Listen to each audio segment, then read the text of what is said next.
Kaixo, primeran, arratsalde on guztioi.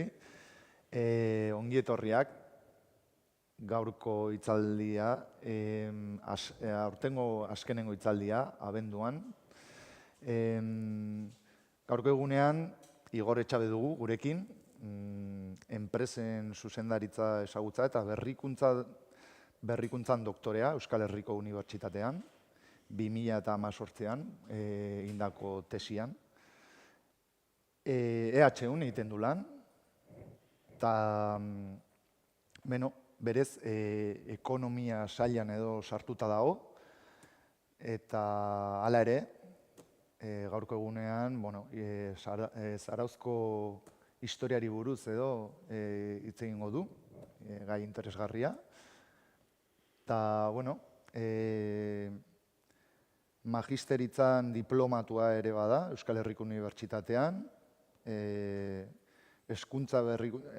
kurrikuluma luzea da, hezkuntza berrikuntzako hainbat ekitamenetan edo parte hartu du, eta hau aipagarria da, eragin terminologia sareak ehunduz, hori aipatu behar dizu edo asaldu behar diazuz. Bai, kaixo, arratsaldeon, hori izan zen proiektu bat, hain zuzen ere gure jakintzarloan, historia ekonomikoan, hainbat termino hizkuntza desberdinetara itzultzeko jarri zen ekimen bat, eta orduan guk bereziki parte hartu genuen nik eta beste saileko kide batzuk beste hizkuntzetan ematen den terminologia euskarara nola ekarri, gu ibili ginen hori pixka bat fintzen eta... Oso ondo. Ikusten den moduan denetarik, oso interesgarria benetan. Eta, lagungarria ez, ikasleentzako, seguro. Eta, gaurko egunean, hori, Zarauzko 20. mendeari buruz edo hitz egingo duzu, ez? Ekonomia nola aldatu zuen herria edo, suposatzen dut, edo... Bai, gero esango dute, baina, batez ere motivazioa dator, ni orainen naiz Zarautzen bizi, Mutrikun bizi naiz, eta askok esaten didate, zu surfista izango zara, edo pijoa, edo ez dakizer, badakizer, eta nik askotan esaten dut, hori dela estereotipo moduko bat, kanpotik agian Zarautzi buruz espero dena, baina gero Zarautzen badago beste Zarautz bat, herrikoagoa dena, eta besteak beste, ni naiz zein zuzen ere trenbidearen beste auzokoa, azken portukoa naiz, eta hau langile auzo bat da, nagusiki. 70ko hamarkadan sortutakoa, eta pixka bat ordura bitarte, Zarautza lanera etorritako hainbat eta hainbat familiek bereziki osatutako auzoa da, eta lanera etorri baziren seinale lana zegoela Zarautzen. Eta orduan, hortik ez nahi dut azaleratu Zarautzen errealitate ezkutu hori. Zarautz 20. mendean udalerri turistikoa izan zen, bai, baina baita ere industriala. Eta Zarautzen beste aurpegi hori ez da horren ezaguna, ez kanpokoentzat eta ez eta herrikoentzat ere. Bertakoentzat. Bertakoentzat ere ez. Batez ere, belaunaldi gazteek, nik uste dut ez daukatela garai horretako, 20. mende horretako harin ez hitz egiten frankismo garaiko horri izan zuen pixka bat loraldia, ez?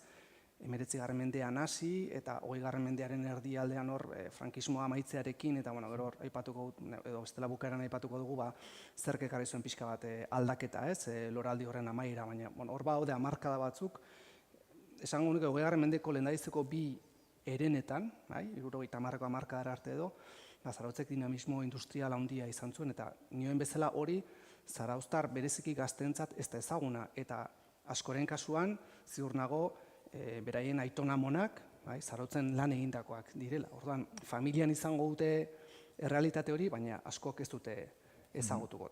Asumoa da hori, bai kanpokoentzat eta baita zarauztarrentzat ere, garai bateko Zarautz industrial hori azaleratzea. Eta gero nahi dut jaso. Zarautz hori bizi izan zuten pertsonak adinean gora doaz.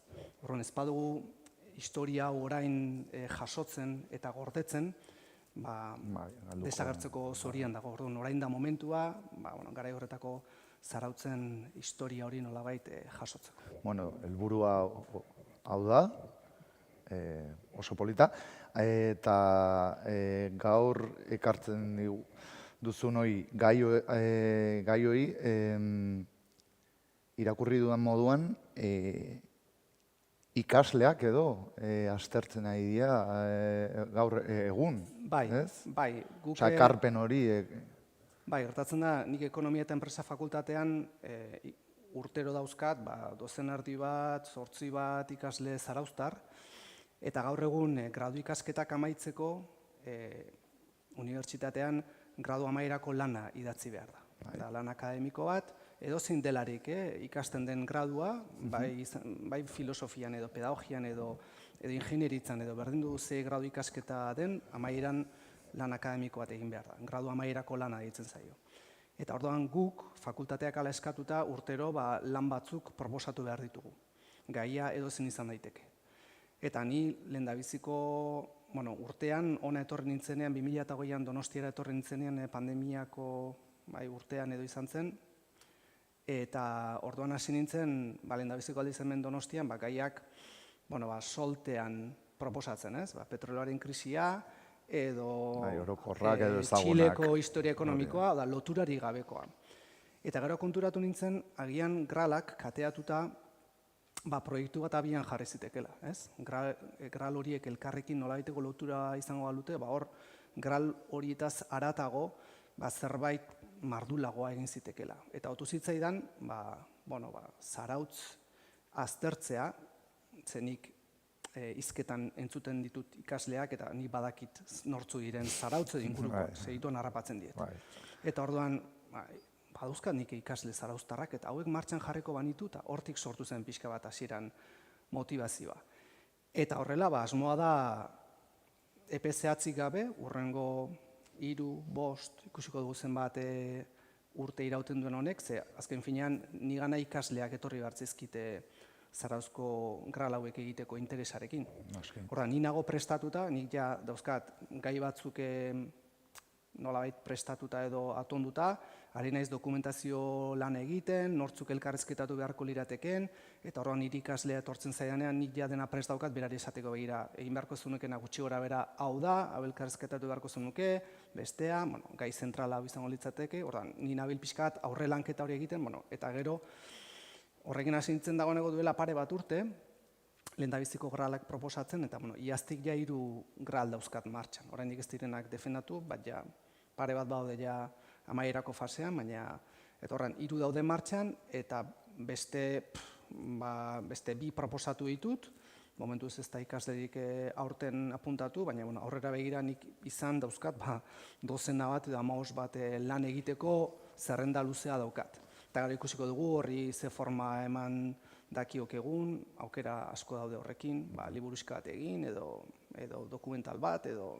memoria bat jorratzen. Bai. Eta... Aurrena da bilketa lan polita egitea. da, ikasleak edo parte hartzea.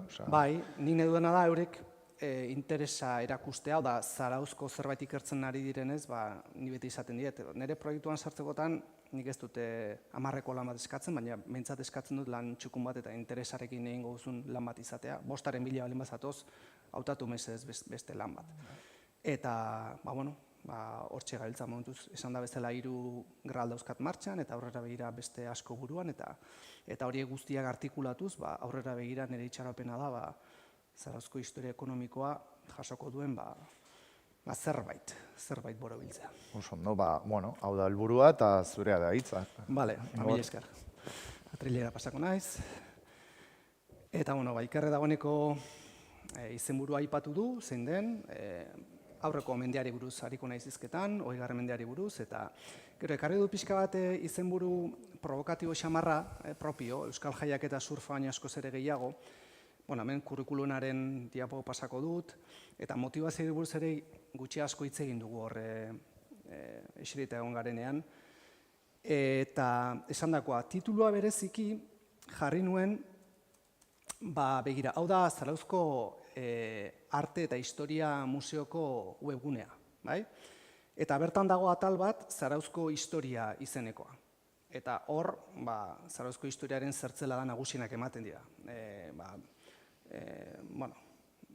Aspaldidanik, aintzinarotik, eta gero bere fundazioari buruz hitz egiten da, 1937an udalerri bezala eratu zela, eta begira, atal bat espreski dago industrializazioa aipatzen duena, industrializazioa eta turismoa izenekoa, baina hor, irakurri egingo dut, tradizio arrantzaleko herria, 13-16 mende artean bale arrantzan jardun zen Zarautz, bale arrantzaren beherakadak baina, 16. mendean, beste lanbide batzuen hazkunde ekarri zuen, besteak beste ontzigintza, zurgintza eta ehungintza, hau da, pixka bat industriari egiten dion keinua, baina berehala aipatzen du industria sektore horiek bigarren mailan gelditu ziren aristokraziaren turismoa iritsi zenean, eta ja turismoarekin sartzen da. Orduan, industriari egiten dion, laburpen honetan, industriari egiten zaion aipamen bakarra da, hortxe, ontzigintza, zurgintza, ehungintza jarduerak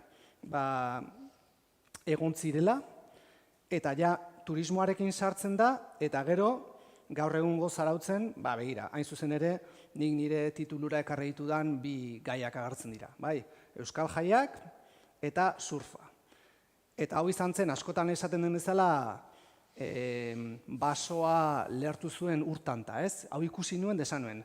Kitxo, Zarautzek berak, bere historiaren laburpena modu honetan egiten badu, seinale ez dagoela industriaren noziorik, iraganean industriak izan zuen pisuaren ez dago, iruditeriarik ez dago, eta hau jaso egin behar da. Hau da, guk geuk, gauza bada kanpokoek ez hori jakitea, baina guk geuk ez badakigu, eta arte eta historia museoan, egiten den udalerriaren historiaren laburpenean ez bada industrializazioa modu sakonago batean jasotzen, hor zerbait dago faltan,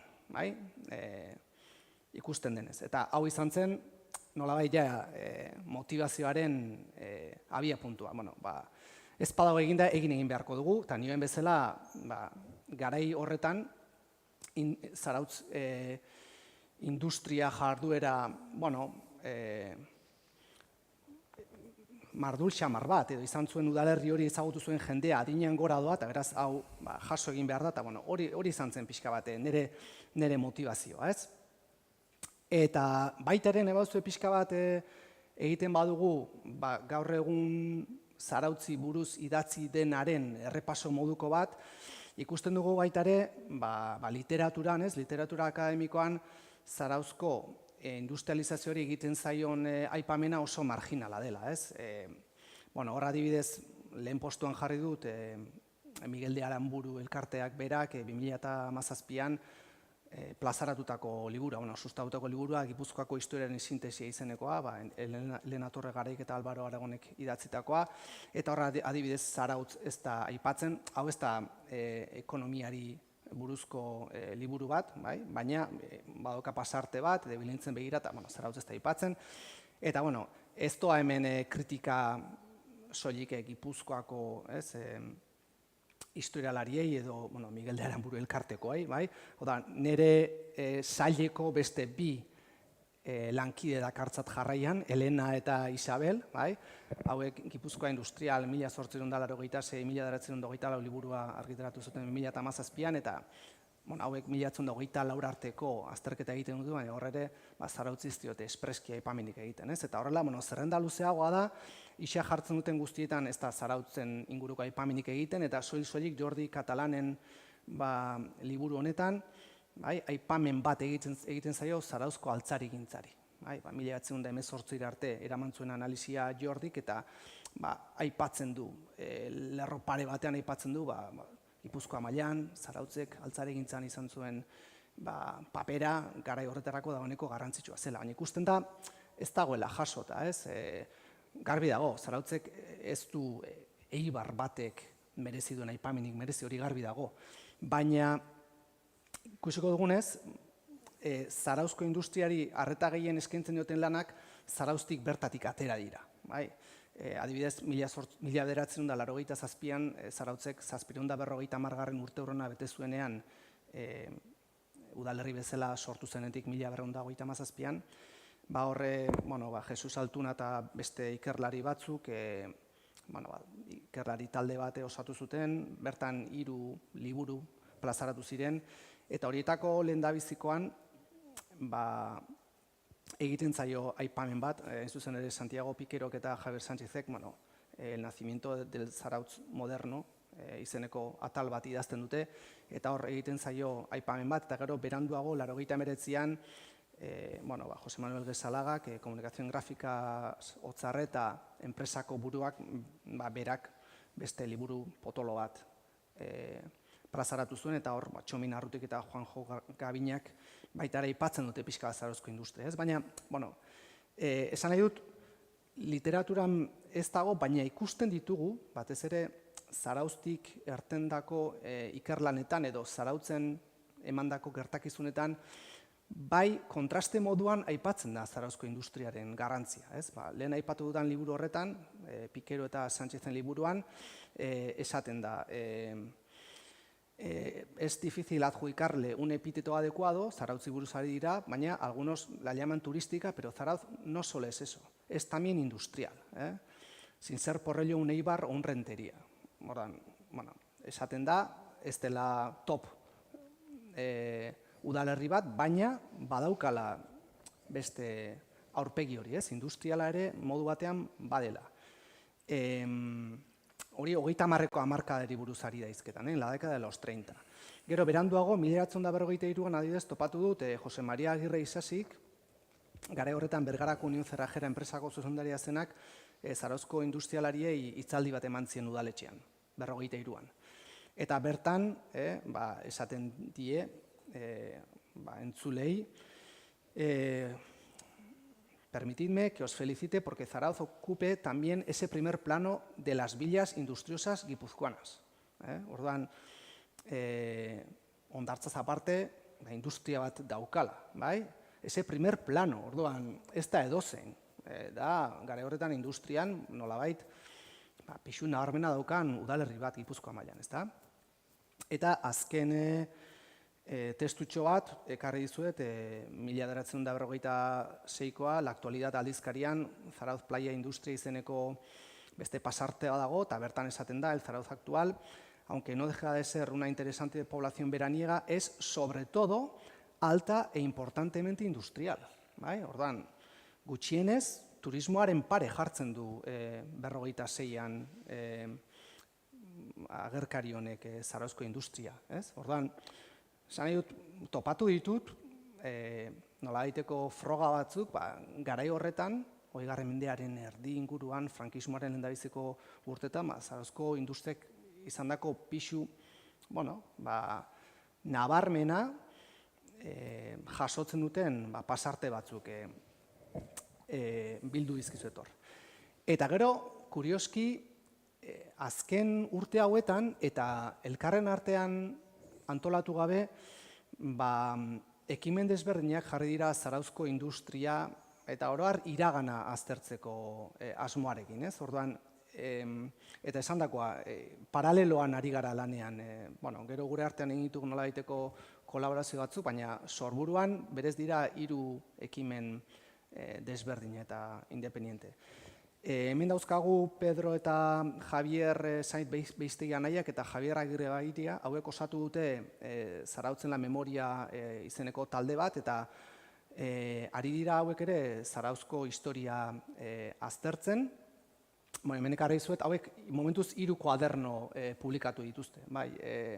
Saltzez diren liburuskak osatzen dituzte, eta hor ari dira lehendabizikoaren aurkezpenean, hor mahai gainean daukate Zarauz y Madoz izeneko kuadernoa, eta hor duzkeroztik gero beste 2 publikatu dituzte, honako hau La pesca y los astilleros de Zarauz, eta hirugarrengoa Zarauzko hirigintzari buruzko. Orduan, ari dira baita ere, 3kote hau ari da Zarauzko iragana aztertzen, eta tartean lehendabiziko 2 kuadernoak, aipatu dudan Madozi buruzkoa eta arrantzari buruzkoa, pixkat badira baita ere ekonomiari lotutakoak, eta zentzu horretan bat egiten dute, ez nire ikergaiarekin.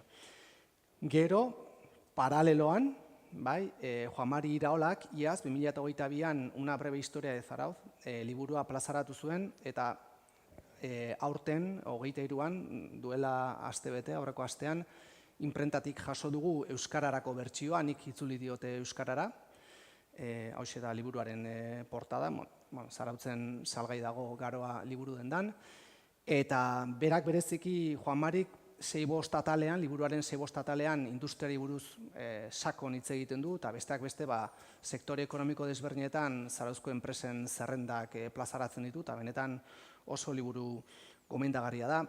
Eta gero hirugarren ikerketa lerroa izango litzateke nirea, ez? Nik nire ikasleekin, unibertsitateko ikasleekin martxan jarri dudana.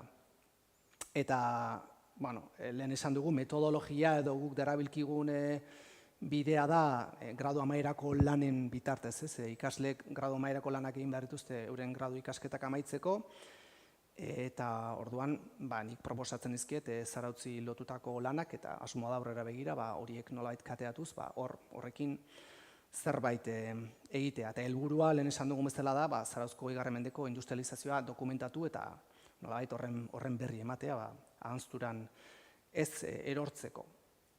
Kontua da Zarautzen ikerketa egitea ez dela horren erraza, alde batetik, esandakoa, Zarautz industrial hori ezagutu zuen jendea gero eta zaharragoa delako, adinean aurrera doalako, eta batzuk elkarrizketak egiteko eta agian ez daude prest, eta hortxe nabil, ez? Informazioa arrantzatu nahian han eta hemen, baina gero gertatzen da dokumentazio aldetik, Zarautzen dokumentazio gutxi dago, iraganari buruzkoa, udaletxea gerra zibilean erregin zuten, eta hori gutxi balitz udal artxiborik ez dago. Ez dago leku batean, Zarautzi buruz gordetzen den guztia nolabait biltegiratuta eta kontsultatzeko aukerarik. Berriki, Santa Clara komentua erosi du udalak, eta orain hausnarketa prozesu bat abian jarri dute, komentuari zer nolako erabilera eman ote dakioken, eta ni eta beste batzuk hor gabiltza udalarekin kontaktuan, esanez, udal artxibo bat sortzeak berebiziko garrantzia izango lukela, eta gaur egun kokaleku desberdinetan dagoen informazioaren zati bat Zanzenea liburutegian dago. Beste zati bat udaletxean dago. Beste bat, azken portun bertan, okerrezpanago udaletxeak lokal bat dauka, baju bat dauka, eta hor dago, kaxetan dago biltegeratuta dokumentazioaren beste zati bat, eta orduan hori guztia leku batean kontsultatzeko aukera izatea, oso garrantzitsua litzateke eta asko erreztuko luke horrek Zarautzi buruzko ikerketa. Orduan, hor gabiltza, nolabait presioa ez, baina iradokitzen, gomendatzen udalari, besteak beste Santa Clara komentuan, udal artxiboa kokatzea zinez interesgarria izango litzatekela. Eta hori diot, adibidez, gaur-gaurkoz, La Fabri Lineraren fondoa, La Fabri Linera da Pascual Madozek fundatu zuen ehungintzako enpresa bat, eta Zarauzko lehendabiziko fabrika bezala konsideratzen da, 19. mendekoa da. Bere fondoa non eta Zumaiako udal artxiboan dago. Zarautzen ez dagoen ez udal artxiborik, Zumaian dago. 80 kaja dira, nik aurten martxoan kontsultatu dut, eta ordan Zarautzek ez dauka horrelako azpiegiturarik, eta beharrezkoa da daukaguna, gordetzeko gisa honetako leku bat atontzea, berandu baino lehen. Orduan, handicap horrekin, beste leku batzuetan arakatzen ibili behar izan dut, Zarauzko Frantziskotarren komentuko artxiboan ere egon naiz, hau ere garrantzitsua naiz eta ekonomiari buruzko informazioa asko ez dagoen, gehiago dago literatura eta euskarari buruzko dokumentazioa pila bat dago. Eta beraz, gehiago ibili naiz, Tolosan eta Oñatiko artxibo historikoan, Gipuzkoako merkataritza ganberan ere ibili naiz datu eske, online ere gero eta informazio gehiago daukagu zorionez, horri ibili naiz han eta hemen kuskuxeatzen, eta esandako elkarrizketa batzuk ere dagoeneko aurrera eraman ditugu, eta hortxe gabiltza, nola gure informazioa han eta hemen bilatu nahian. Zer da orain arte genekin, eta testu inguruan sartuko naiz gero gure azterketari bide emateko. Esandakoa, Zarautzi buruz dakigun gutxia, momentuz esango nuke, ipuin moduko bat dela, ez? Hau da, Zarautz, kostaldean egonik arrantzara dedikatutako udalerri bat izan da historikoki, batez ere Balea Arrantzan, eta beraz, hor baita ere, untziola batzuk garatu ziren, batez ere txalupa txikiak, Balea Arrantzarako eta txalupa txikiak egite zituztena, eta esaten da gare batean ospe handi eskuratu zutela, eta Zarauzko ontziletako langileak beste leku batzutara joaten zirela Zarauzko txalupa horien antzekoak egitera, bai, Madein Zarautz txalupak esan dezakegu, ospe handia izan zuten eta Kantabriako kostaldeko beste udalerri batzutara joan zirela txalupak eraikitzera hori dokumentatuta dago. Baina, gero, iraultza industriala etorrita, horrek nolabait zurezko ontzi eraikuntzaren beherakada ekarri zuen, bai? Beste material batzuk ekarri zizkigulako industria iraultzak, besteak beste burdina eta altzairua, orduan zurezko ontzi eraikuntzak krisi bat dauka, eta hor agertzen zaigu, 19. mendean, garai horretan, industria iraultzaren booma datorren horretan, turismoa, Zarautzen. Eta, datozen aristokraziako ordezkari hauek diruduna dira, eta artisa hauek, zura lantze zuten artisa hauek ikusten dute aukera, euren zura lantzeko gaitasuna itxasotik lehorrera eraman dezaketela, eta lehen txalupak egiteko erabiltzen zituzten teknikak, erabili ditzaketela orain, luxuzko, kalitate oso altuko altzariek egiteko, aristokrata hauentzat nagusiki. Enkarguz egiten ziren altzariak ziren, eta luxuzkoak, garestiak, eta hor egon zen Zarautzen altzarigintzaren inguruko boom moduko bat, ez? Eta Zarautzek, eta Urola kostako kostalde horrek, Zumaiak eta Azpeitiak ere zuraren inguruan garatu zuen nolabaiteko sektore ekonomiko potente bat. Orduan, lehendabiziko gralak, ni planteatzen dudan proiektuko lehendabiziko gralak, hain zuzen ere, Zarauzko historia ekonomikoa ikertu beharko luke, asmoa da, gral bat izatea aterkia, Zarauzko historia ekonomikoa landuko duen aterkia, eta gero horren azpian sektore ekonomiko desberdinak aztertuko dituzten beste gral batzuk kateatzea. Beraz, besteak beste, ni ibili naiz informazio bila, momentuz gral hau ez dago martxan, lehendabiziko grala izango litzatekeen hau momentuz inorkeztu aukeratu, baina ikusten da, 1924ko, dagoeneko egurra eta metalurgia, naiz eta enpresa kopuruan ez izan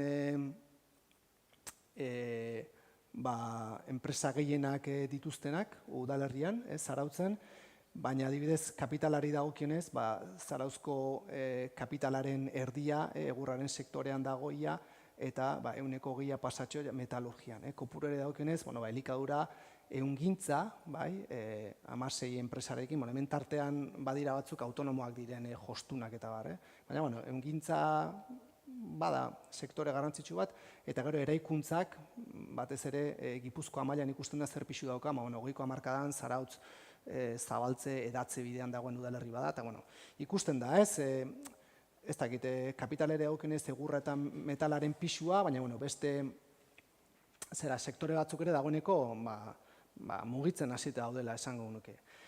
Eta hau ikusten da, adibidez, ekarri zuet, eta tituluan Euskal Jaia aipatu dudanez, propio ekarri zuet, 1925ko Euskal Jaietako programa ekarri zuet. Ia duela 100 urtekoa, honako hau da, eta bertan ikusi ezakegu, hauxe da, 1925ko irailaren 9ko Euskal Jaietako programa edo eskuorria. Eta orduan, publizitatea, kafea, kafetegiak, baina adibidez ikusten da, 7. horri aldera noa,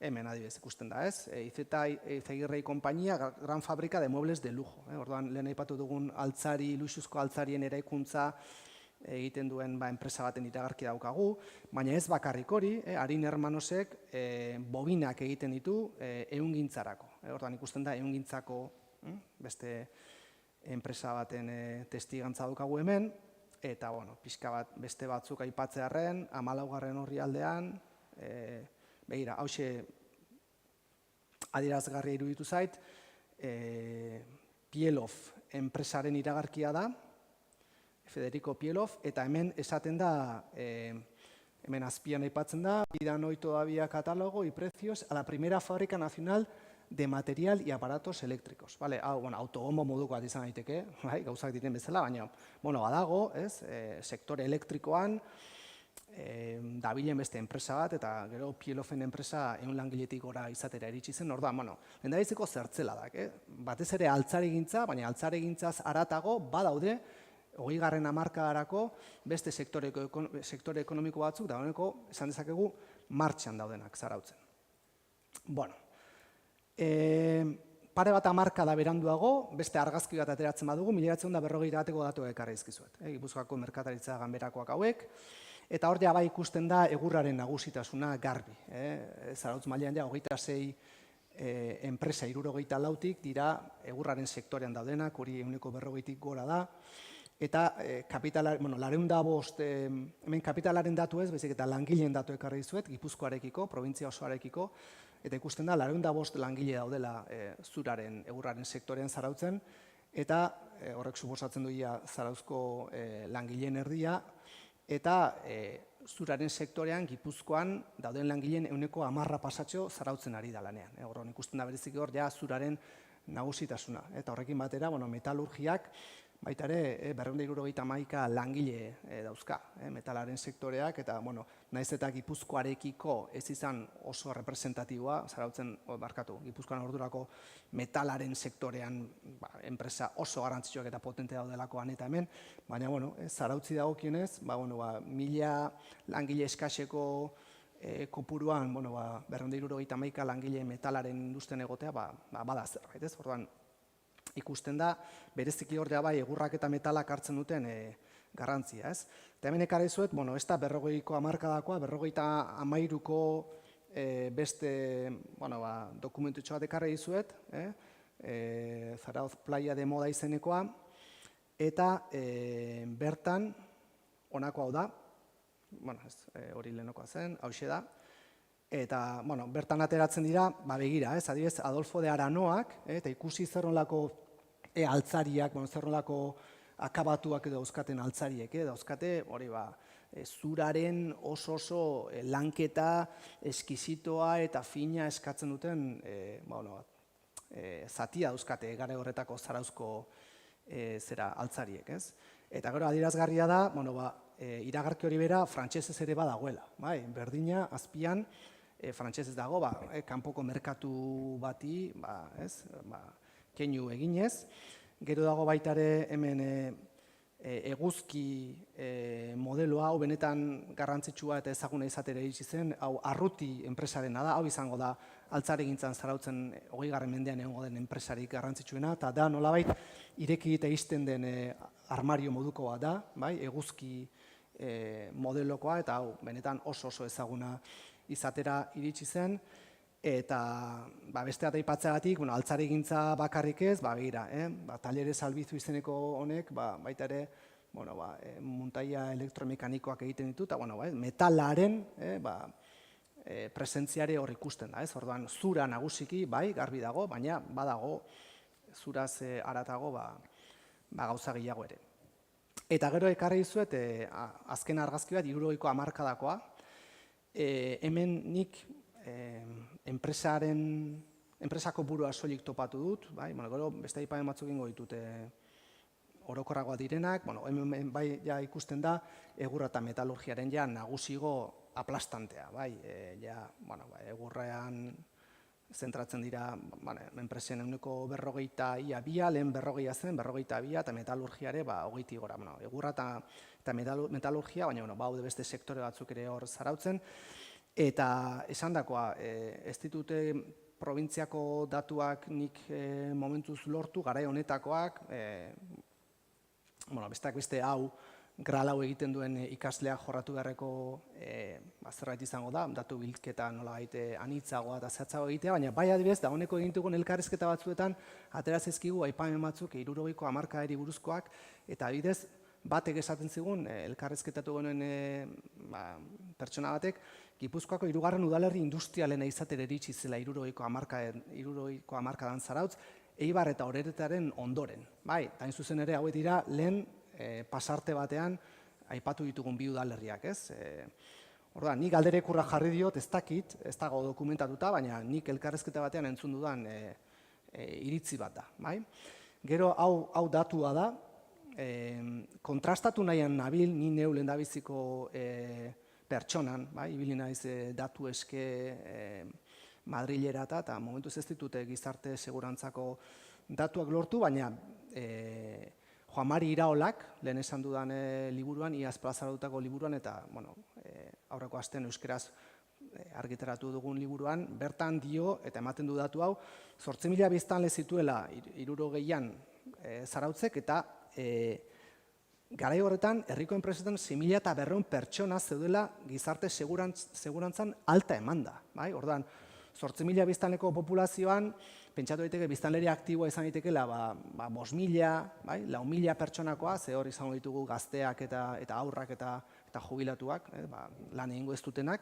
4.000, 5.000 bat pertsonako biztanleria aktiboan, 6.200 dira Zarautzen lan egiten dutenak. Industrian, ostalaritzan eta sektore ekonomiko guztietan. Horrek esan nahi du, kanpotik jendea datorrela. Hau da, biztanleria aktiboa Zarauzkoa, Zarauztar guztiak Zarautzen lanean egongo balira, 4.000, 5.000 lanpostu beteko lirateke, eta 6.200 pertsona haude alta emanda Zarautzen gizarte segurantzan. Euren lantokia Zarautz da. Horrek esan nahi du, kanpotik batzuk Zarautza datozela lanera. Eta jaso ditut baita ere, elkarrezketa hauetan, beste testigantza batzuk esaten zutenak, goizean Orio eta Zumaiatik trenak gainezka etortzen zirela Zarautza, langilez gainezka. 7:10 trena Oriotik etortzen zela, baina topera.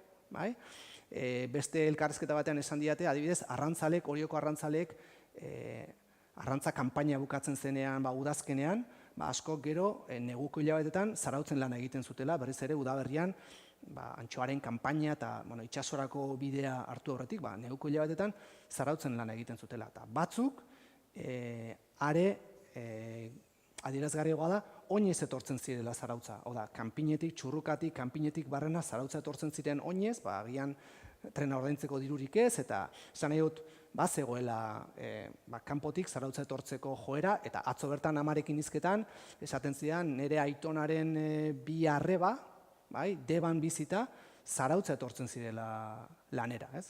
Orduan, Zarautzek bazeuka benetan hor erreferentziazko gune ekonomiko baten izaera 60ko hamarkadan. Datuak esandakoa zehatzagoak bilatu beharko ditugu, erresa ez dago, baina topatuko ditugu, baina nik uste dut zertzela batzuk egon badaudela, guk bilatu nahi dugun Zarautz hori egon zela, existitu zela 60ko hamarkadan, hau izan zen pixkat klimaksa, nire ustez loraldiaren gailurra tontorra 60ko hamarkada izan zen. Da gero hortik aurrera, 60ko hamarkadatik aurrera, pixka bat kompetentzia areagotzen da, da gero 80ko hamarkadan ja Europar Batasunean sartzearekin eta, gero gertatzen zaio Zarautzi azalera nolabait mugatu daukan udalerri bada, Eibarren bezala exodo moduko bat egongo da, turismoaren garrantzia, 60ko hamarkadatik aurrera turismo garrantzia hartzen hasten den momentutik, askok nolabait turismoari emango diote lehentasuna industriaren kaltetan, eta hor hainbat faktore dira, industriaren atzerakada esplikatzen dutena, 60ko hamarkada arte, benetan Zarauzko industria gora eta gora doan aktibitate bada. Eta, hau izango litzateke gutxi asko, lehendabiziko gralak, jaso beharko luken errealitatea, Zarauzko historia ekonomikoa, eta esan dagoa, gero, aterki horretatik zintzilik, etorreko lirateke sektore akademiko, ekonomiko desberdinak landuko lituzketen gralak, Horietan, dagoeneko martxan daukaguna, da altzaregintzari buruzkoa, hor esan dut, arruti enpresa nagusi bezala, eta gero alfa, alfa josteko makinen enpresa ezagunak, Zarautzen fabrika bazukan, bi zeuzkan, alfa zaharra eta alfa berria, zaude, baina ezagunen agian alfa berria izango da. Gaur-gaurko oraindik orain dagoen auzo bati Alfa deitzen zaio Zarautzen, Eroskiren aldameneko auzoa da, eta hor egontzelako hain zuzen ere fabrika kokatuta, eta honek egiten zuena zen josteko makinaren armairua ekoizten zen Zarautzen. Oda, josteko Alfa makinak bere neurria zeuzkan, eta hori txertatzeko egurrezko altzari egiten zen Zarautzen.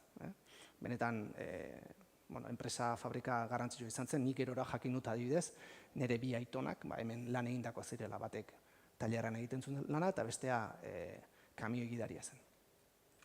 Orduan, gero beste grala martxan daukaguna, orduan, 3 gral dauzkat martxan edo dauzkago martxan, bat altzari gintzari buruzkoa, bigarna ehungintzari buruzkoa, hemen jarri dizkizuet baita ere Zarauzko hainbat ehungintza fabrika ezagunen iragarkiak, La Fabrilinera, lehen aipatu duguna, Pascual Maozek 19. mendean sortutakoa, gero Pascual Maoz hil ostean esku desberdinetatik pasatzen da, eta azkenean Berazadi sendiaren eskuetara iristen da La Fabrilineraren oinordetza edo, eta nolabait lotura dago, Fabrilinera eta Berazadi enpresaren artean lotura dago, eta gral bat bereziki hori ari da ikertzen, abia puntua du La Fabrilinera Zarauzko lehendabiziko fabrika, eta gero hori 20. mendean nola bilakatu zen Berazadi Hermanos enpresan, eta gero bilakaera nolako izan zen, eta baina gero beste batzuk ere baude, Textil Gipuzkoana, gure herrian oso enpresa garrantzitsua, edo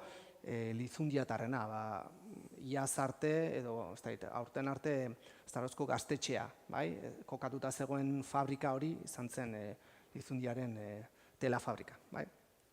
Eta bukatzeko martxan daukagun 3. grala momentuz da gozogintzari buruzkoa. Gozogintzan bi enpresa nabarmendu beharko genituzke. Bat Dulces Reineta, eukaliptusko karamelo ezagun hauek ekoizten dituena, ze oraindik martxan dago. Hau da kokaleku zaharra, Azpeitiako bidean Biztalegreko auzoaren azpian zeukan lehen fabrika, orain Abendainora pasata dago, Abendainoko industriagunera autopistaren beste aldean dago. Eta gero, dagoeneko martxan ez dagoena, itxita dagoena Dulces Gala, beste enpresa garrantzitsu bat, eta hain zuzen ere, bihar daukagu enpresa honetako ordezkari batekin elkarrizketa goizoko 11:00, enpresa horren ondinorakoak ezagutzeko. Gero, gozogintzaren esparruan, Zarautzen izozkiak ere aipatu beharko lirateke. Izozki kultura handia dago, oraindik batzutan esaten diate batzuk, atzo Zarautza joan ginen izozkia jatera. Orduan, batzuk badaukate, Zarautz eta izozkia lotzen dituzte, eta batzuk, espreski ez dute esango, baina Zarautza joan da izozkia jateko kultura hori, kanpoko batzuk eduki badaukate, eta gozogintza aztertzen hasita, izozkiak ere aztertu beharko genituzke, eta hor aspaldi datorren aria dago, eta hori ere aztergai izango dugu, eta bukatzeko, pixka bat, baita ere pasteleriak edo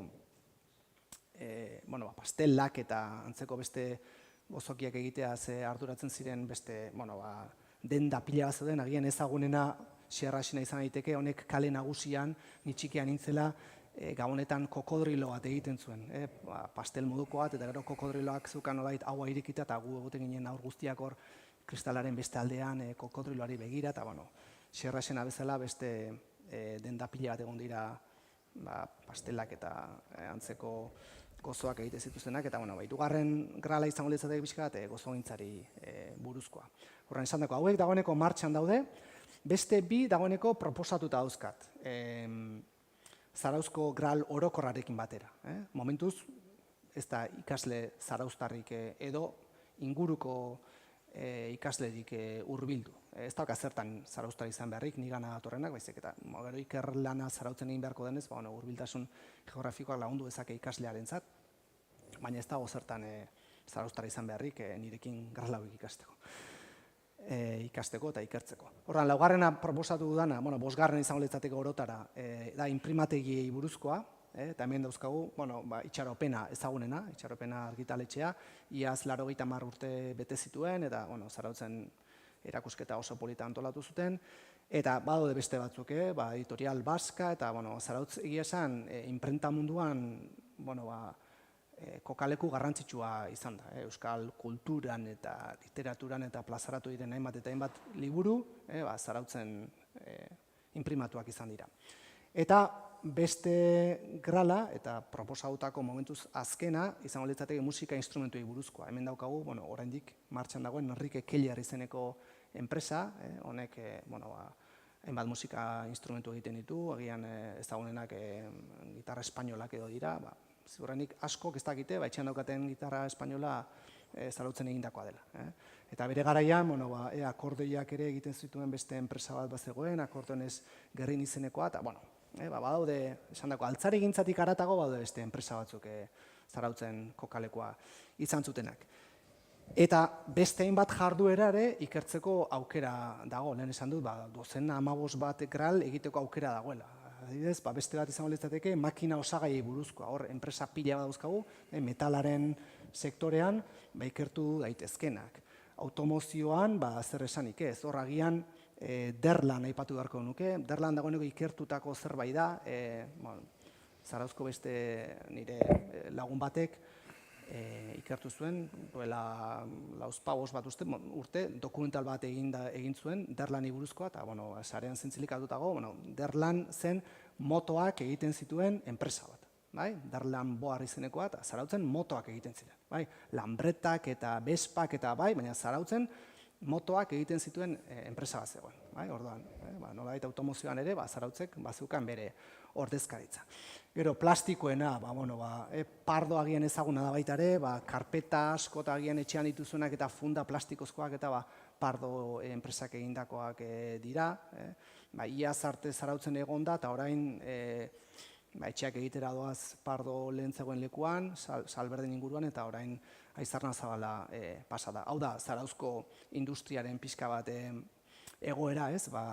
Turismoak nolabait gain hartu diola erabat, eta hainbat herriko enpresa orain birkokatzerakoan, Zarautz uzten ari direla, eta nolabait hau, aurrera begira aldela ebitatu beharko nuken eszenatoki bat izen beharko litzateke.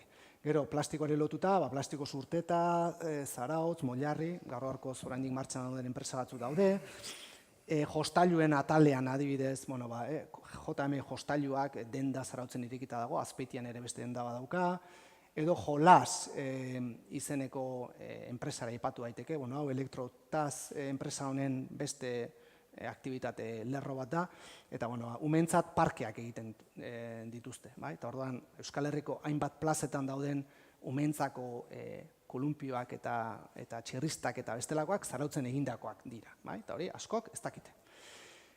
Kimikaren alorrean ere, Purpurinak izeneko enpresa ezaguna izan zen, lixi bat izotz fabrikak ateratzen zaizkit niri askotan zentsuetan, edo matrikula industrialetan, marazketa tresnetan Stilus markako enpresa bat zegoen, konpasak eta erregelak eta egiten zituena, eta Zarauzko ikasle guztiek noski horiek erabiltzen zituzten, Zarauzkoak eta Zarauzkoak ez direnak ere bai.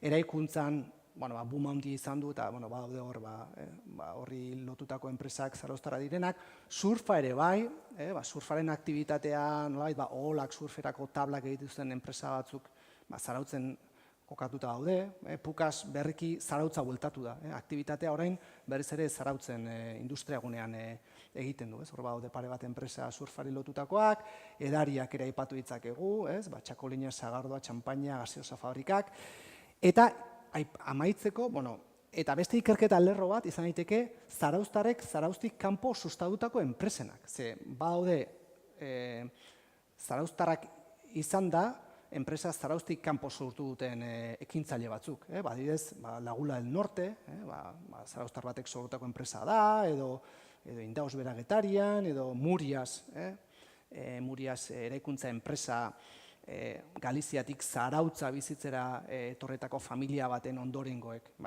sortutako enpresa da. Hor badago beste ikerketa gral baterako ez dakit emango luke, baina Zarauztarrak Zarauztik kanpo ere ibili dira enpresak sortzen eta hori bigarren sektore dagokionez. Baina gure ikerketa zabaldu daiteke baita ere, lehen sektorera adibidez, mehatzaritzan ez dakit ezagutzen duzuen Mollarri, Zarautzen hor kanpinaren azpian dagoen aitz modukoa da, eta bertan Andazarratetik, Asteasutik, mende hasieran, 20. mende hasieran ekartzen zen materiala, itsasuntzietan kargatu moilarrin, eta gero harrikatza zen nagusiki, eta eramaten zen gero Ingalaterrara eta beste portu batzuetara, eta mehatzaritzan ere Zarautzek badauka horrelako esperientzia bat, laburra izan zen, baina oraindik bisita gidatuak daude, eta orain interpretazio gune bat jarrita dago Moilarriko gune horretan, eta oraindik ikusten da mehatzaritza aktibitate horren arrastoak daudela. Eta gero energia sorkuntzan, egon zen baita ere elektrizitate enpresa bat, eta gero errotak. Zarautzen gare batean 6 errota egon ziren, orain 2 errota, nagusiki bat oraindik oso ondo mantentzen da, eta hor gabiltza errota hori baita ere dokumentatzeko asmotan, eta errota horiek noski erabiltzen ziren energia sorkuntzarako, eta gero baita ere elikagaiak xehetzeko edo txikitzeko, baina lehendabiziko sektorean ere hor badago baita ere zer ikertua, eta gero noski 2. sektorean turismoak bereziki garrantzia handi izan duen udalerri bat izan da, hotelak. Aurreko batean batek esaten ziren, 17 hotel zenbatzera iritsi zirela. Kuadrilako afari batean, zenbat hotel egon ziren Zarautzen, eta izenak botatzen hasi, eta 17. Nik hemen batzuk ekarri ditut ezagunenak, izan daitezkenak. Janari dendetan laguntasuna kooperatibak 2019an 100 urte bete zituen, historia handiko supermerkatu bada, gaur egun BMKT-arena dena, baina, eta horrekin hitz egin daukat, eta dokumentazio gorta daukat, eta horre ikerketa lana egin daiteke. Garraien sektorera ikertu daiteke, Zarautzek esan dugun bezala trena dauka, eta adibidez esan zidaten herriko geltoki nagusian 5 errai desberdin egotera iritsi zirela, bat Donostiako norabidean, beste bat Bilboko norabidean, eta beste 3 erraiak ziren enpresetarako materiala kargatzeko eta deskargatzeko erraiak.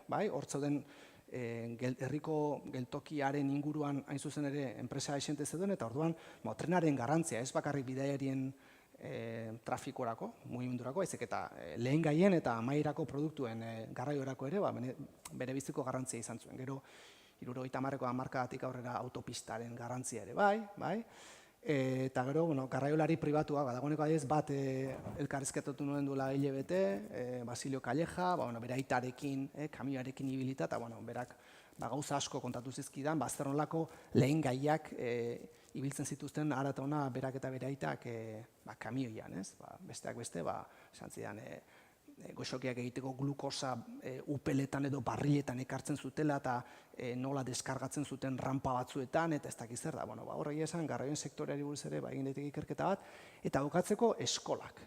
Eta hau, benetan azpimarratu nahiko nuke, Zarautzen egon zen dinamismo industrial hori guztia, lehen esan dugu, ipuinak kontatzen duela, ontzigintzaren gainberarekin artisaboiek pasa zirela, esango nuke itsasotik lehorrera, baina Zarautzen egurra lantzeko dagoen gaitasuna eta habilitatea ez dator bakarrik ofizioaren ezagutzagatik bakarrik, baizik eta Zarautzen bereziki formaziorako, langileen formaziorako zentru garrantzitsu bat dagoelako da, eta honek benetako aipamena eta azpimarra merezi du. Eta da, hasieran Eskola de Artes y Oficios izan zena, eta gerora Eskola Profesional Obrera izan dakoa. Antonianotan edo gaur egun Oteiza Lizeoa dena. Orduan, honek lanbide heziketan izugarrizko lana egin du urteetan zehar, egiten jarraitzen du zentro honek, eta beraz, Zarauzko langileen formakuntzan izugarrizko eragina eta garrantzia izan zuen. Eta orduan, Zarautzen kokatu zen eskualdeko lanbide heziketa zentro nagusiena, eta gero hortik langile asko eta asko Zarauzko enpresetara lanera joan ziren. Hor beste gral bat egin daiteke, dagoeneko ja harremanetan nago, garai horretan eskolako ordezkariak izan dakoekin, eta esaten didate garbi, industrialariek nola jendea eskatzen zioten, bidali dazu mutil bat, garai horretan batez ere mutilak ziren lanbide heziketan ibiltzen ziren, mutilon bat bidali dak enpresarako, eta orduan enpresalariek langileak eskatzen zizkieten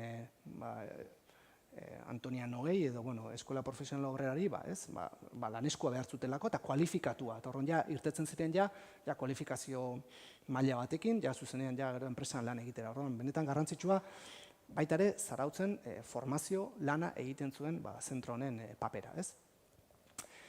Bukatzeko, amaitze bidean, honekin guztiarekin zer egin daiteke? Hau guztia ikertuta, gralaue guztiak ikertuta, zer egin daiteke, honi ze forma eman dakiokegu. Ideia desberdina dauzkat buruan, bilduma liburu bat argitaratu daiteke, esan dakoa, Zarauzko historia ekonomikoa jorratzen duen gral bat, eta gero horren atzean sektore ekonomiko desberdinetako gralak kateatu daitezke, eta hor bilduma liburu bat osatu daiteke, hitzaldi ziklo bat ere egin daiteke, behin gral desberdinak amaitu ostean, ez dakit, arratsalde batean bilduta gral guzti buruz hitz egin, edo taldeka, arloka, dokumental bat ere grabatu daiteke, gaurrengo gazteak, gaurrengo belaunaldi berriak oso bisualak dira, orduan agian dokumentala grabatu daiteke eta nolait begietatik sartu, belaunaldi berri horietara.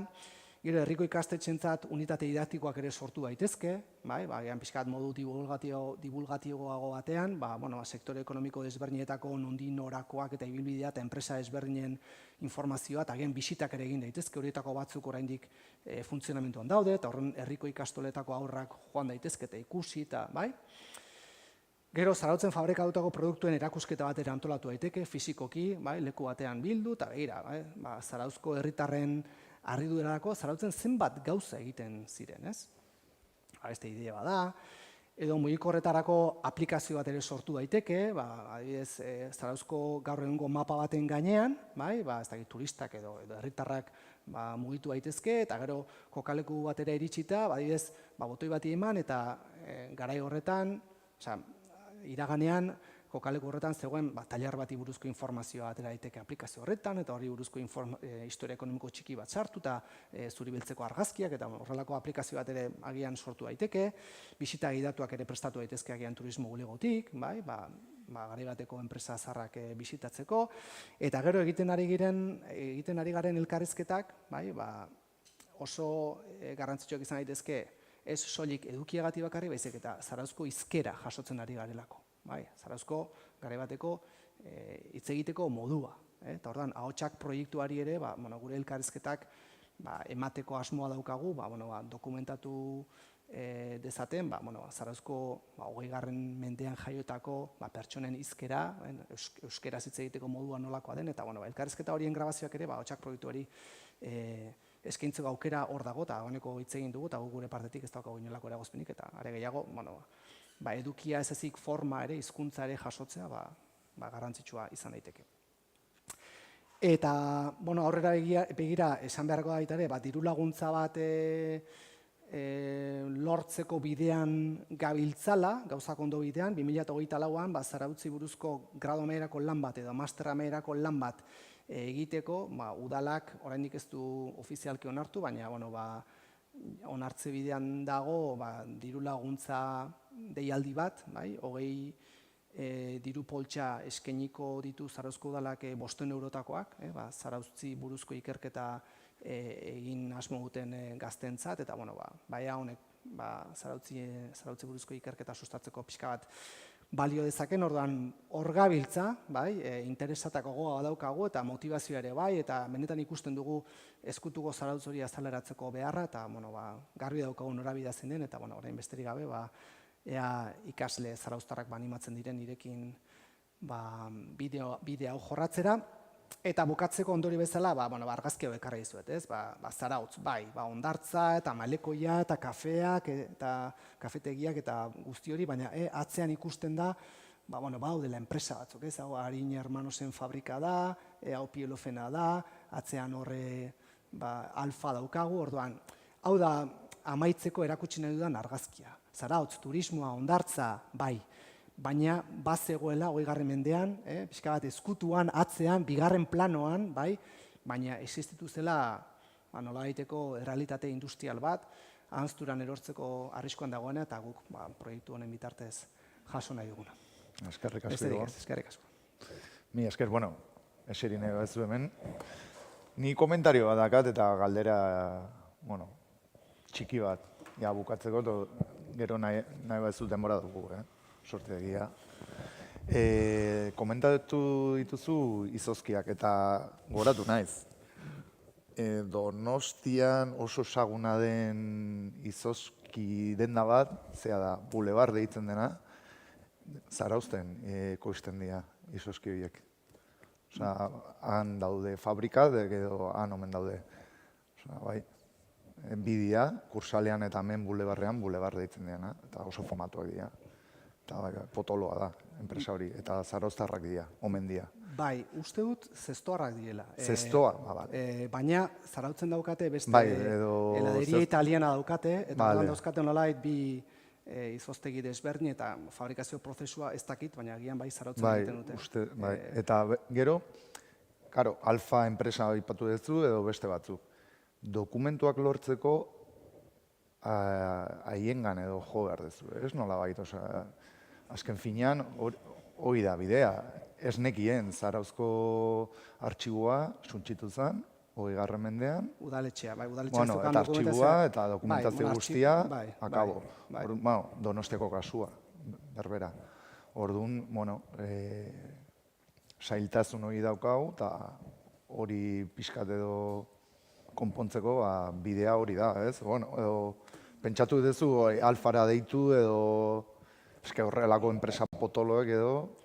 Bai, gero gertatzen dena da, zoritxarrez, bueno, guk proiektu hau martxan jarri horretik dagoeneko enpresa pila bat itxi ziren, eta dokumentazioarekin askotan jabeek ez dakite zer egin, eta badakit askok berziklatzera bota zutela, edo saldu papera eta suntxitu, eta aparteko interesik ez zioten eskaini dokumentazioare, eta dokumentazio pila bat galdu da. Nik, bueno, udaletxearekin hitz egin da daukat duela aspaldi, ohartarazteko mesedez, hemendik aurrera Zarautzen enpresaren bat, bai, botatzera baldin badoaz eta dokumentazio baldin badago, nire abisatzeko, modu egingo dugula ez dakit nola, baina kokalekuren bat topatzeko, dokumentazio hori gordetzeko, ez? Nik askotan esaten dut, guk 2005 urtean Zarauzko gaztetxea okupatu genuenean,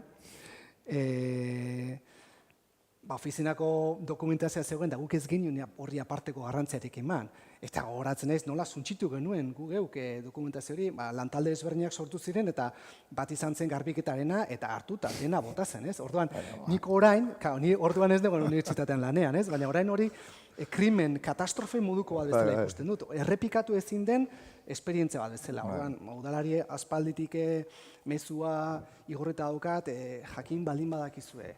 Enpresaren bat botatzera doazela eta oraindik ofizinako materiala bereziki, ez? Hor fakturak eta urteko memoriak eta horregatik, Alfa eta bestelako enpresa erraldoiek edo zeozer gorde behar dute edo. Bai, hor adibidez, Alfa Eibarrekin hitz eginda daukat, gradumerako lan bat egiteko Alfari buruz, ez soilik. Alfa josteko makinarentzat altzari egiten zuen Zarauzko fabrika horri buruzkoa. Eta, esan diate dokumentazioa gordetzen dutela 2000 urtetik gaur egunera arte.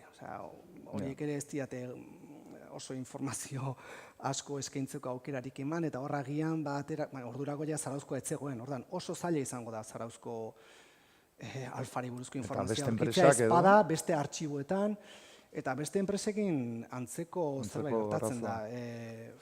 Oso gutxi dago, orduan, hor, adibidez, topatu dezagun informazioa da, matrikula industrialetan agertu daitekena, matrikula industrialak ziren, hori zerga batzuk ez, urtero udalerrian bertan ordaintzen zirenak, orduan, hor bi kopia gordetzen ziren, kopia gordetzen zen udaletxian, eta bestea gordetzen zen, bidaltzen zen, Gipuzkoako artxibo orokorrera. Datu kuantitatiboak. Bai, daukazuna da, urtero, nolabait udalerriko enpresen zentsu moduko bat, ze enpresek ordaintzen zuten eta ze norbanako ordaintzen zuten matrikula industrialaren zerga, ez? Baina hor ja, enpresa bakoitzaren dokumentazioa topatzeko, zuk esan duzun bezala, ni badakite Alfa noiz sortu zen, noiz amaitu zen, baina Alfaren dokumentazioa topatzeko, izugarrizko zailtasunak izango ditu. Nik aiz, kasu azterketa bat egiteko, eta gral batek 50 orrialde izan hori ditu. 50 orrialde Alfari buruz idazteko, ja nahikoa lan, horregatik berez sektore ekonomikoka ari gara planteatzen, enpresa batekin ezpada nahiko informazio topatzen, enpresa ezberdinak aztertuz, nolabait sektorearen argazki moduko bat edo realitate bat jasotzeko aukera baldin badago, horrekin agian bai gral bat ezur mamitzeko aukera egon daiteke, baina zentzu horretan arazoak dauzkagu eta, La Fabrilineraren artxiboa dago Zumaian eta horre ere egon gara, baina, egia esan faktura asko dago eta erabilgarri izan daiteken informazioa asko ere ez dago, eta ez da erraza. Hor gero, Gipuzkoako merkataritza ganberan, Kamara de Komertzio delakoan hemen Donostian dago, eta beraz horrera harremanetan nabil, aurten historia ekonomikoa irakasgai ematen du nik Ekonomia eta Enpresa Fakultatean lehendabiziko mailan, eta orduan jarri behar dute proiektu bat martxan, ikasleekin, merkataritza ganberako zentsuak aztertzeko Gipuzkoa mailan, eta horren ari naiz pixka bat ikasleen laguntzarekin eta nire kabuz, artxibo desberdinak arakatzen, ea altxorren bat topatzen dudan, baina Zarautzen, eta gero badakit Zarauzko udala, momentu honetan dagoen dokumentazioa antolatzen dabilela kanpoko enpresa batekin. Orduan, kanpoko enpresa bat kontratatuta dauka, dagoen informazioa dokumentatzeko, inventario bat egiteko, eta orduan udalaren partetik ere ikusten da nolabaiteko saiakera bat dagoen hori txukuntzeko. Orduan, nik adez gaur-gaurkoz dokumentu bat behar balin badut, batzuetan liburutegira idatzi behar dut, beste batzuetan udaletxera idatzi behar dut, informazioa leku desberdinetan dagoelako. Hori guztia txukuntzen bada, inventariatzen balin bada, eta eskura jartzen bada balizko udal artxibategi horretan, dagoena bintzat zer den jakingo dugu, eta gero hortik aparte, Oñatira, Tolosara, Arantzazura, merkataritza ganberara, edo Bilbora, Euskadiko artxibategi orokorrean mugitu behar dugu, mugituko gara, baina lehendabizi jakin ezagun Zarautzen zer daukagun, eta hortan zentzu horretan lehen aipatzen nuen, lehendabiziko mailako iturriak lortzeko, bai artxiboak edo dokumentazioa lortzeko, aparteko zailtasuna dauzka, baina hori egin batean erronka bezala ere ikusten dugu, dagoen hori, ea jasotzen dugun, gero bere biziko garrantzia egiten ematen ari gara, edo saiatzen behintzat, proiektu hau herritarren artean zabaltzen, agian, herritarren batek izan dezakelako zerbait gordeta, bere familiako zerbait zaila izango da, ez dakit, serie historiko bat sortzeko bezainbesteko dokumentazioa, ez dakit, bere aitonaren enpresako urteko kontuak, baina, dagoen material hori, informazio hori, besterik gabe, elkarrizketen bitartez, gutxienez, biharra ez daukagu Dulces Galari buruzko elkarrizketa, eta orduan badakit pertsona horrek kontabilitatean lan egin zuen, da orduan ez dago dokumentazio, baina behintzat bihar galdetuko digu enpresa hori noiz sortu zen, noiz itxi zen, zeintzuk izan ziren enpresaren urterik onenak, ze gozoki ekoizten zituzten, nora saltzen zuten, ze merkatu ezberdinetan mugitzen ziren, zenbat langile izatera iritsi ziren, orduan dira nolabait, oso datu, ez dakite, orokorrak, baina behintzat, enpresaren nondi norakoak, eta gero hori, ez dakit, iragarkien batzukin, matrikula industrialetan, ez dakit, agian langile kopuru ateratzen dugu hor zer historikoren bat, orduan, handik eta hemendi datu bilduta, esan dakoa, kasu azterketa bat egiteko agian ez du ematen, baina Dulces Galari buruz zerbait idazten badu, gero Dulces Rainetarekin ere hitz egin dugu, beste elkarrezketaren bat egiteko aukera ikusten dugu, hori gehi gozogintzarekin eta pastel kontuarekin, agian hor gozogintzari buruzko garral bat egin daiteke. Ordan, kasu azterketak egiteko zailtasunak ikusten ditugu, dokumentazio asko ez dagoelako, baina horregatik agian planteamentua izan daiteke sektore ekonomikoka joatea, eta agian horrekin, gralak egiteko bezainbesteko informazioa topatu daiteke, eta esan dakoa, gero gral desberdinak kateatuz, agian biharra detzi, ez dakigu, horri forma bat eman dakiokegu, eta herritarren eskutan utzi guki gertutako. Helburu ederra. Honekin ja bukatuko dugu, ez dakitze ordu, ondo, sorti, eta laurden, eskarrik asko Igor, etortzatik, oso interesgarria, benetan, gustatu zait, asko ikasi da. Gaurko egunean. Eta, urrengo Urrengo urtean ikusiko, ja, bai, hala da, ez? Programatuta daukagu, ja. Bueno, urrengo hilabetean hemen ikusiko gea, eta listo, gonbidatuak zaudete, eta eskarrik asko, berri Igor. Vale, zuei gonbitagatik. Bai, eta sorte hon, ikerlanarekin. Aio. Eskerrik asko. Zeuei.